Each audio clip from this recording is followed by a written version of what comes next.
Perbedaan asuransi kesehatan dan asuransi sakit kritis. Apa sih bedanya asuransi kesehatan dan asuransi sakit kritis? Banyak sekali saya temukan mispersepsi di masyarakat tentang dua jenis asuransi ini. Yuk, kita bahas perbedaannya. Tapi sebelumnya, jangan lupa untuk klik tombol like, subscribe, dan tombol lonceng ya. Oke, kita lanjut. Asuransi kesehatan adalah sebuah asuransi yang memastikan bahwa kita mendapatkan pengobatan yang terbaik tanpa harus memikirkan mengenai biayanya. Sebagai contoh kecil, beberapa waktu yang lalu seorang kerabat saya mengalami patah tulang. Saat ke dokter, ia diberikan 3 buah pilihan. Pilihan pertama adalah dipasang gips selama 8 minggu. Biayanya sekitar 6 juta rupiah. Pilihan kedua adalah pasang pen. Setelah dipasang pen, tangannya tetap digips, tidak bisa digunakan selama kurang lebih 2 minggu. Biayanya sekitar 30 juta rupiah. Atau bisa juga pilihan yang tiga, yaitu adalah pasang plat. Setelah dioperasi, tangannya bisa langsung digunakan. Biayanya sekitar 70 juta rupiah. Saya yakin jika ada asuransi, kita pasti akan pilih perawatan yang terbaik. Karena kita tidak memikirkan biayanya kan? Jadi, dengan memiliki sebuah asuransi kesehatan, kita bisa pastikan keluarga kita mendapatkan pengobatan yang terbaik tanpa perlu memikirkan mengenai biayanya.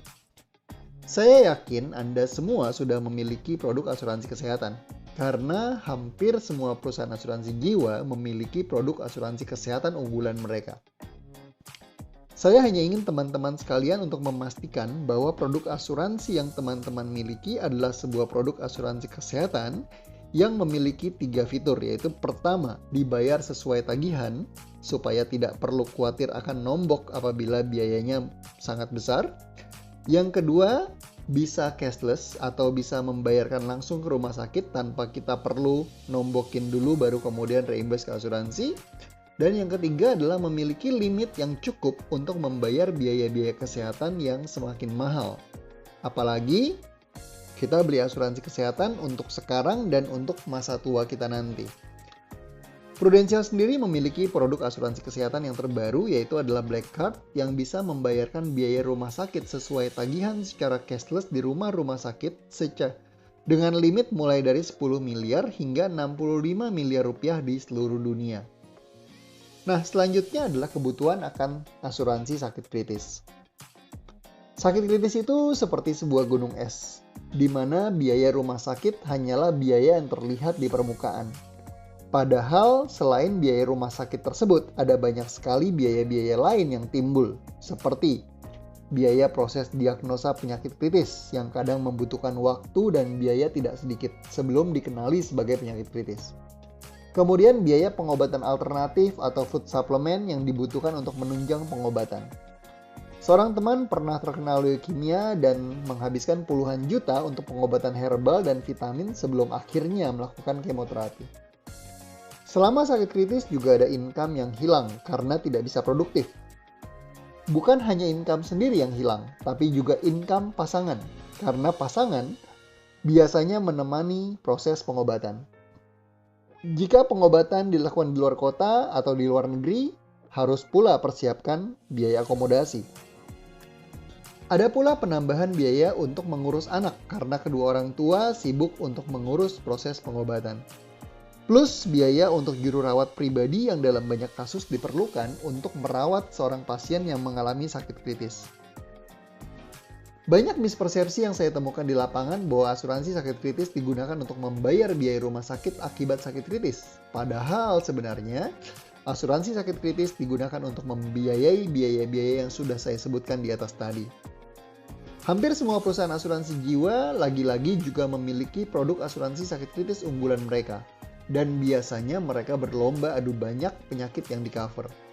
Mulai dari 6 penyakit, 18 penyakit, 34, 61, 112, mungkin nanti akan sampai 200 penyakit, 300 penyakit, 400 penyakit. Padahal jika Bapak dan Ibu melihat daftar penyakit kritis, saya yakin jika teman-teman bukanlah seorang dokter atau berlatar belakang medis, maka teman-teman pasti tidak akan bisa mengenali seluruh penyakit kritis yang ada dalam daftar tersebut. Contoh, Siapa di antara teman-teman yang tahu tentang penyakit yang namanya myasthenia gravis? Ini adalah sebuah penyakit autoimun yang menyebabkan pelemahan pada otot dan merupakan sebuah penyakit kritis yang di-cover dalam polis asuransi sakit kritis. Atau sebaliknya, jika ada penyakit yang baru ditemukan seperti COVID-19 misalnya, maka penyakit tersebut tidak dapat diproteksi dalam asuransi sakit kritis model lama karena belum masuk dalam daftar penyakit kritis yang di-cover. Prudential tidak mau berlomba adu banyak penyakit lagi. Beberapa waktu yang lalu, Prudential memperkenalkan sebuah produk unggulan untuk sakit kritis bernama PruTop. Prudential mengambil jalan yang berbeda dibandingkan dengan asuransi lain. Kita melihat bahwa apapun sakitnya, hasil yang ditimbulkan biasanya sama, yaitu pertama, ada ketidakmampuan. Yang kedua, ada tindakan yang ekstrim. Dan yang ketiga, ada perawatan yang intensif. Jadi, Prudential melindungi saja ketiga kondisi tersebut. Misalnya, untuk hal ketidakmampuan. Dalam hidup, manusia perlu melakukan beberapa aktivitas hidup sehari-hari. Misalnya, mandi, berpakaian, menyuap, beralih tempat, berpindah, toileting. Apa bedanya berpindah dan beralih tempat? Berpindah berarti pindah ruangan, sementara beralih tempat misalnya dari posisi tidur ke duduk. Nah, jika tertanggung tidak bisa melakukan 2 dari 6 kegiatan tersebut, maka ia sudah bisa melakukan klaim atas kondisi kritis, terlepas dari penyebab ketidakmampuan tersebut. Jadi jauh lebih simpel kan? Nah, yang kedua adalah diproteksi oleh PruTop adalah tindakan. Misalnya, apabila dilakukan pembedahan terhadap organ penting, yaitu otak, jantung, ginjal, hati, paru-paru, maka tertanggung sudah bisa melakukan klaim sakit kritis. Begitu juga dengan perawatan. Perawatan di ruangan ICU selama 6 hari saja sudah bisa memenuhi syarat untuk melakukan klaim atas kondisi kritis. Dengan ketentuan ini, tentu klaim asuransi akan lebih mudah untuk membantu secara finansial. Sebagai penutup, saya ingin menyampaikan bahwa sebagai manusia kita selalu mengharapkan yang terbaik. Tapi di lain pihak, kita perlu memperhatikan seandainya yang terburuk datang. Karena jika ia sudah datang dan kita belum siap, maka segalanya sudah terlambat. Sebagai contoh, seorang ayah ditawari untuk membeli asuransi, tapi ia menunda pembelian tersebut. Suatu hari ia didiagnosa menderita kanker dan ia langsung menghubungi agen asuransi yang dulu menawarinya asuransi. Ia sekarang bersedia membeli polis dengan harga 2 kali lipat. Tapi kali ini sang agen dengan sedih terpaksa harus menolaknya karena semua sudah terlambat. Tidak ada satupun perusahaan asuransi yang akan mau menerimanya karena sakit kritis tersebut telah mendahului untuk datang. Akhir kata, peace of mind tidak datang dengan sendirinya. Ia adalah buah dari sebuah persiapan.